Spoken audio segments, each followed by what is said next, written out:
अशा शेतकरी मित्रांचे प्लॉट जे आहेत ते आता फुलकळीच्या अवस्थेमध्ये असणार आहेत। नमस्कार शेतकरी मित्रांनो, ज्या शेतकरी मित्रांची आगाप पेर आहे, सोयाबीनची पेरणी आगाप झालेली आहे, अशा शेतकरी मित्रांचे प्लॉट जे आहेत ते आता फुलकळीच्या अवस्थेमध्ये असणार आहेत।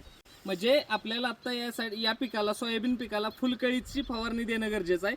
ज्या फवारणीचा रोल असा असणार आहे, आपण फुलकळीसाठी औषध वापरणार आहे, त्यासोबत फुटव्यांसाठी खताची ग्रेड वापरणार आहे। तसेच आता येणारा तांबेरा वगैरे असेल, जी बुरशी असेल, त्या बुरशीजन्य रोगांसाठी प्रतिबंधात्मक म्हणून आपण फवारणी करणार आहे बुरशीनाशक।